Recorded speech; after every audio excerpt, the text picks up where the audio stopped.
can I ask you something first, Amelia? By all When means.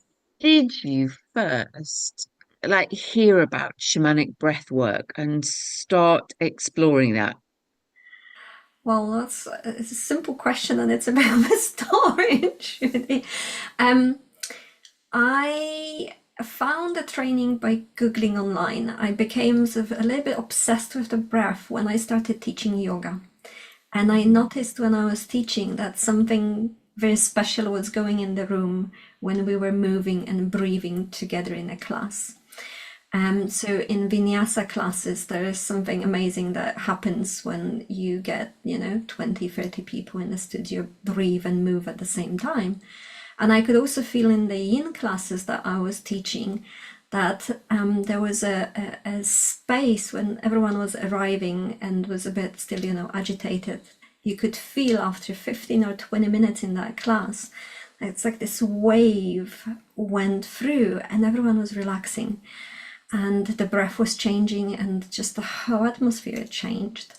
So yes, I got very curious and almost obsessed in my mind with breath. So I started Googling breathwork, and then so it happened that I found a shamanic breathwork training in Bali, and I just felt compelled to sign up, not knowing anything about it or what it entailed. So that was in late 2018, and I did my first training in January 2019. Oh, that's amazing. And so, what does it give you? What is shamanic breath work? So there is quite a lot of history to it. I mean, so the breath technique is quite ancient, and it was sort of brought back to life in the 70s, 60s, 70s. It's very similar technique to what's used in holotropic and integrative breath work.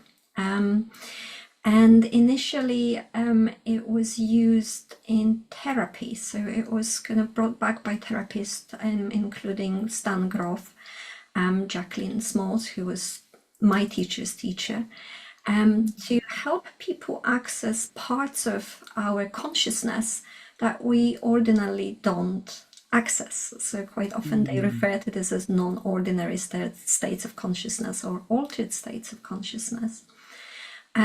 And my teacher also combined it with the sort of more Native American traditions she studied, especially that belief that we have this innate ability to heal, to bring out the shaman that we have within, and that our bodies and minds can restore to a state of balance if we just know how to work with it and allow that part of ourselves to come through. Now, two things which are really interesting to me there. What does the word shaman really mean? Many of us will have heard of it. I have. I think I have an idea of what it is. But what is it? And um, and the idea that we all have a shaman within is fascinating because I'd had more of an idea that it was a particular person, who's gifted in a particular way, chosen for that work or called by that work. So curious to know more. Traditionally, yes. So shaman. I think the word comes from Mongolia, if I'm not mistaken, and it's now used, in a modern context. It can be a little bit subject to a debate. The way we use it is a medicine man or woman, and we often talk about them as a walker between the worlds. So someone who can move between those different states of consciousness, someone who has been trained, often called to that line of work, if you like, and can move from the ordinary sort of what we call the waking consciousness, to states that involve, you can, in modern terms, describe it as different brainwaves. So accessing the deeper, delta theta states that we are all capable of accessing. And this is where the idea of the shaman within comes from. Whilst historically these were, medicine men and women who had a calling and received special training, we all have the ability to move between those different states. With some of the Hmm. training and practice, everyone can do that. Amazing. Amazing. And what can somebody expect then in a shamanic breathwork workshop with you? I know because I've done it myself, and I didn't know particularly what to expect. I just trusted actually you and the person who had invited you to do the workshop for us. And it was the most beautiful experience. But it would be great to hear what that involves so people get a sense of that. Well, so this is quite interesting, Trudy. I think that's something that many people coming to shamanic breathwork sort of are faced with. It takes a degree of trust to dive into it. It's something that's quite hard to describe other than really through personal experience. So before I dive maybe in my explanation, it would be interesting to hear from you how you found it, not knowing much about it beforehand, and how did you get yourself to that point of, trust and opening up to try it? So, as I recall, having done it with you just under 12 months ago for the first time, um, you sat with us at the start and you very, very calmly kind of set the scene as to what would come. And so it was very reassuring, very peaceable, and very, very comfortable. And personally, I'm always a fan when it comes to things which are relaxing and replenishing if there is going to be a lie down and some lovely music involved. And so that was an absolute bonus to realize that those two things were very much a part of the shamanic breathwork workshop. And I remember feeling very comfy and cozy as I was on the floor on the yoga mat, and I got a gorgeous um blanket over me with a lovely weight to it and a pillow, and feeling very snuggled up and safe and happy. And you began with the music. And I remember the banging drum, and you gave us very clear instructions so that we're all breathing in and out together. And then came a sense of very deep relaxation. And then I was less aware of what was going on around me in terms of the sounds, although never unaware of what was going on around me, but felt um, transported really into images which I could see come in front of my mind, feelings, waves which happened. I remember at one point in time, you were sensing certain energy around my body, and you'd sought permission from us beforehand if you felt it appropriate. Did we give permission that you would come and maybe place a hand on an appropriate part of us, without obviously ever being too intrusive? And so I remember you placing your hand around my the top of my hip area, and that feeling very, very healing and completely unobtrusive. It felt very natural and comfortable. And then continuing with the breathing, and going on an inner journey, very much an inner journey where it was less about thinking and more about experiencing feeling and visions, and in a sense of inner knowing and safety. I felt very, very safe. Hmm. Hmm. You've captured it very well.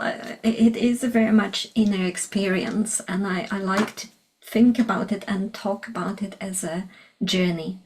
Um, and that's also, part of the reason I think we both had a similar idea about, wisdom within, because it is a journey very much within to tap into that part of our consciousness that we don't access very often. And your experience, from what you've described, is visual, and some of the journeys are quite visual. And also, it's a very individual experience. So each journey can be different for the same person, and they vary quite a lot from individual to individual. And the range of experiences can be from visuals through kinesthetics. So for some people, they feel called or they feel the urge in the journey to move. Either they remain lying down or they can get up. Some people dance, some people just move in whatever way they feel called to. I myself had a few journeys that were very much focused on the movement. And as a result of one of them, that was in my very, very first shamanic breathwork training, I felt like something shifted. I had a lot of stiffness and tightness around my shoulders. And I was moving so much in the journey that I ached for a couple of days after. And afterwards, while that soreness was gone, I felt a lot more space and openness, like some of that tension shifted. So, Wow. the journeys can vary greatly, and it can be, as you say, I found personally a lot of healing through shamanic breathwork in many ways. One of them is that physical aspect, either through movement or, as you mentioned, through what we call the body work. Sometimes someone touching a place on your body, it draws your attention and the energy to that space, and then a shift happens. Part of the challenge for the conscious mind with that process is that we want to understand. And so some of these processes are slightly outside of our analytical understanding, and that's where the trust comes in, trusting that our mind and body know what we need and can deliver just that through activating that parts of our brain that we use less often in our waking reality. Some journeys and some healing comes in the form of realizations and patterns that we sometimes can see in those breathwork journeys that we wouldn't normally see, or we maybe are even aware of them and not quite in that form. When one particular of my journeys comes to mind, where I realized I had real trouble saying no. And through what happened in the journey and enacting it, I realized it quite starkly that that was the challenge for me, and what I was doing to mitigate the challenge in my life, and how much effort I was putting into navigating around that pattern. And this is the beauty of this. You do a journey, the journey takes, about an hour, hour and a quarter. Plus we have time for questions, preparations, and then processing after. So after the 3 hours, you walk away with something that keeps sort of working still in the background. It's almost like, you installing a new template or a new software, and that software keeps operating there. Because what I noticed in the months that came after that breathwork is that I would have like this little bell in my mind, and where I found myself, possibly somewhere with difficulty saying no, it would go off, oh, and you can do it now. You did that in that breathwork, and now I can say no. And rather than trying to do these 5 different things to navigate around it, you can now kind of face that challenge. And that is probably one of the most amazing and beautiful things about it that I found for myself. It helped me to shift a lot through the different experiences that I had in breathwork. Wow, that's amazing. It's amazing. Thank you. I feel, I feel quite moved. I haven't actually shared that in this way. Well, before I've shared some elements of the journeys, and it's interesting you asking that question, because one of my projects that I have in mind for the next month or so is look back on my journeys and share some of the experience to help create a little bit more understanding what those processes can be. I mean, they're different for, we all have our own experiences, our own life story. We all have our own patterns. And another thing that I love about this is that it's not something that someone says you need to do this or that. It's working with what's there and what with your, higher self, really, your soul, your, unconscious mind, whatever you want to call it, is guiding you to whatever you need in that very moment the most. Yeah, that's wonderful. And talking about how for you movement was something that you particularly felt called to do during some of your journeys. I remember now you saying about, how it's absolutely fine as part of the journey that we were each on to respond in the way that we felt appropriate for us.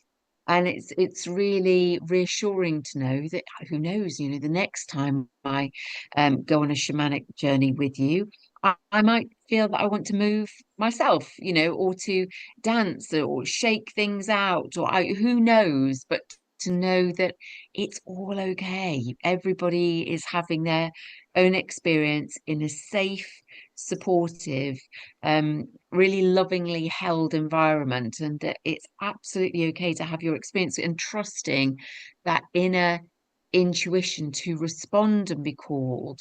Um, because it's a nudge towards the healing that we need, and that's the way that you experienced it for you.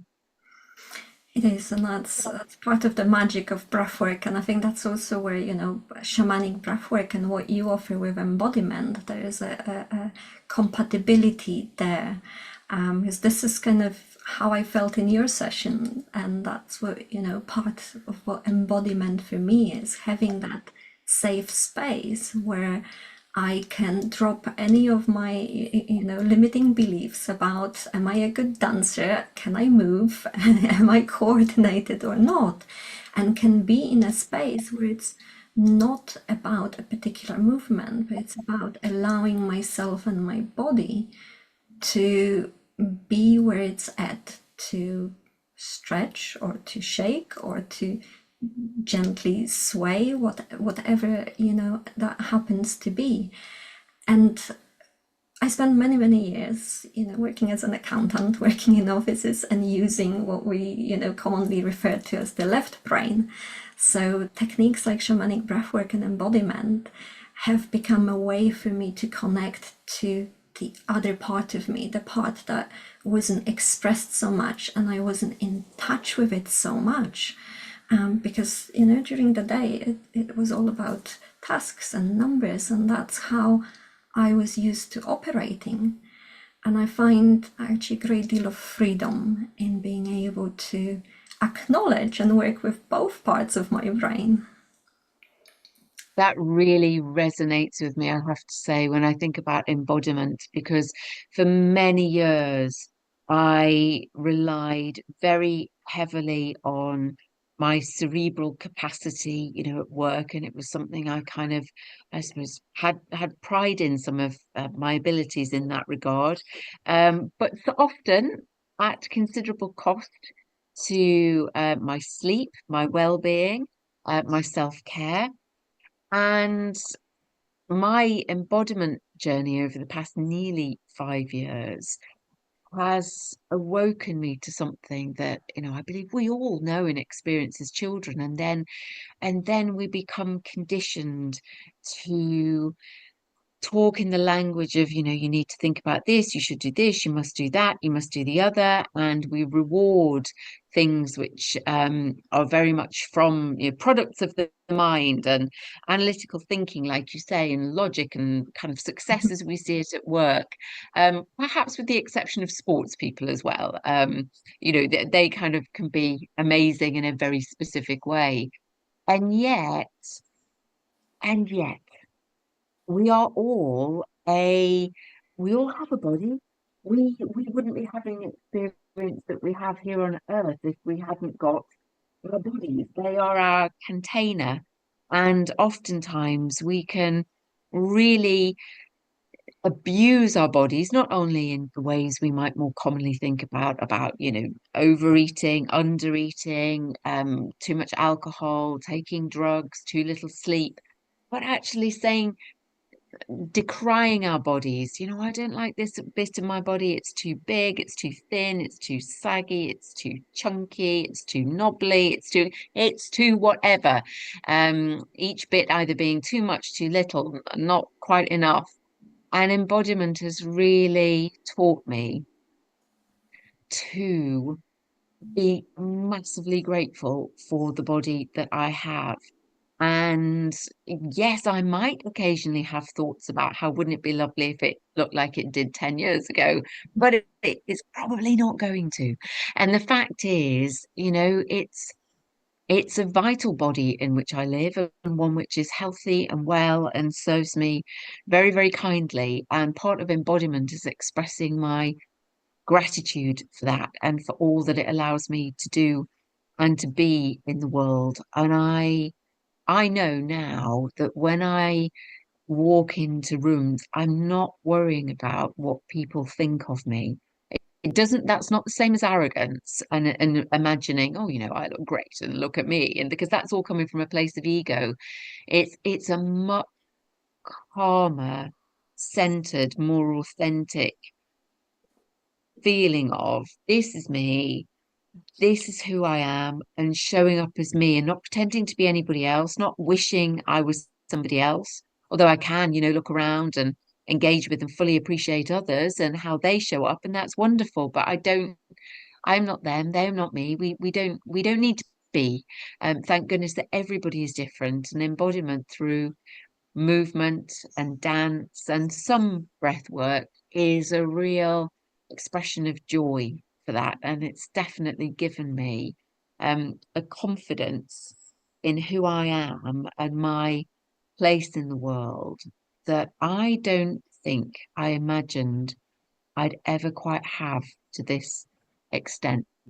Mm. Mm. I love this, and it resonates so much to do with me as well. And um, your journey to appreciating your body. I wasn't very kind to myself, my body in particular.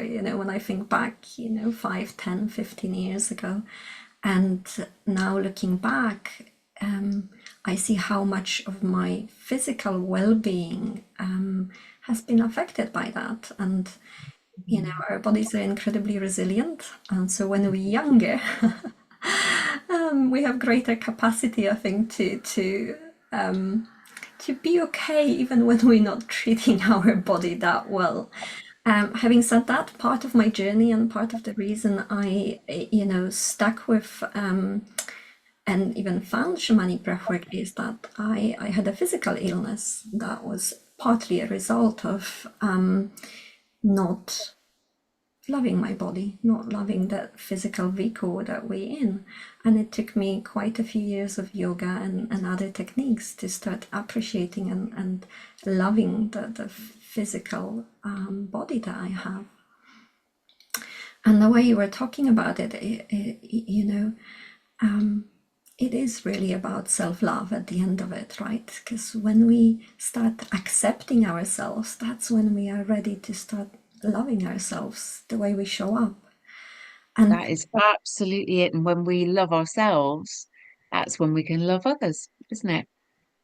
exactly, and I loved what you mentioned that, I think that's also what I so much enjoy embodiment is I think it gives us this sense of safety and also can show us the beauty of what it's like when everyone shows up authentically and the beauty of the world is big enough for everyone to be themselves. We don't need to be anybody else. And how uniquely beautiful everyone is when they can, shine without restriction who they are. I absolutely love that. And it is so true. And, it's just put me in mind very much of the women that I trained with as we were all training to become embodiment facilitators. And I would look around the room, and as we were in Vivencia, utterly in the moment, in the movement and dance that we were in, no words either required nor were we ever encouraged to speak in sessions in order that we give ourselves space in the quiet that all too often we don't have. I'd I'd look around at the women, each so different and yet so magnificent. I would think, wow, look at you shine, look at you being the fullest expression of who you are. Everybody magnificent in their own way. It wasn't about a competition to look to see, well, But who is the most magnificent? Who is the best dancer? Who has the best moves and grooves? No, there is no competition. There is no choreography. There is guidance in particular movements to look to get the most out of them so that we can align with our bodies and with what our bodies needs and how we wish to express particular ideas within embodiment. But it is about utterly daring to show up as ourselves. And that does take real courage when we have spent perhaps much of our lives being conditioned to be like this, be like that, be like the other. And especially women, I think, be a good girl. Which girl hasn't been told at some point to be good and being rewarded for being good? What actually, if to a certain piece of music you want to express your anger, your dissent, your frustration, your sadness, and things which we are taught to suppress. Well, all of that in the safe space of an embodiment session is to be welcomed so that we learn to be ourselves again. Hmm. I love this, and in my own experience, it's much easier said than done. Mm, And so I love creating and being part of spaces where that is possible. I think that's kind of how we can start this revolution to women becoming yet again, able to fully express themselves, and that's how we can reignite, I think, the balanced feminine in this world that I think so much needs, that feminine energy that is a yes. bit more mystical, that is very intuitive, right? Oh, And that we currently, I feel, often undervalue. So creating a space where intuition and emotion can show up without any restriction, I find personally incredibly important. And that's also what I loved about your embodiment session, that, as you mentioned, the space that is safe without any judgment, with gentle guidance and encouragement, and yet so much space for individuality and emotions, whatever and however they want to show up. yeah.